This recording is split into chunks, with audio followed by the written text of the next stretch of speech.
पापा, जब मैं नमाज पढ़ रहा था ना तब मुझे बहुत तेज भूख लग रही थी। पापा, मुझे भी बहुत भूख लग रही है, कुछ खाने को दो ना। बच्चों, मेरी जेब में एक फूटी कौड़ी नहीं है। याद रखो, मैं तुम्हारा खालिक नहीं हूँ, तुम्हारा खालिक अल्लाह है। वही तमाम जहान को रिज्क देता है। वो तुम्हें भी रिज्क जरूर देगा। वो हमें रोज खिलाता है ना, आज भी जरूर खिलाएगा।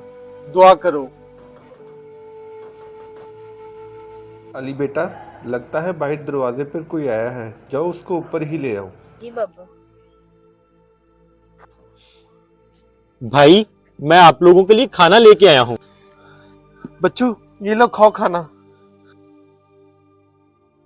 भाई, ये तो बहुत गरीब लगता है। ऐसा करता हूँ, कुछ पैसे दे के इसकी मदद कर देता हूँ। भाई, ये ले 1000 रुपये रख लें। भाई, हमें इन पैसों की जरूरत नहीं है। भाई रख लें, 3-4 दिन का खाना खा लेंगे आप इन पैसों से। भाई, अल्लाह ने हमारे आज के खाने का इंतजाम कर दिया है, ठीक इसी तरह वो हमारे कल के खाने का भी इंतजाम कर देगा। अगर मैं इन पैसों के भरोसे रहूंगा तो मुझे सिर्फ 2-3 दिन का ही खाना मिलेगा। मेरा अल्लाह पे पुख्ता यकीन है। अगर मैं उसके भरोसे रहूंगा तो वो मुझे रोज खिलाएगा। माशाल्लाह भाई, अल्लाह पे यकीन हो तो ऐसा। अल्लाह पे यकीन रखें, बेशक अल्लाह पाक बेहतर रिज़्क देने वाला है। हमारी वीडियो अच्छी लगे तो शेयर लाजमी कीजिएगा।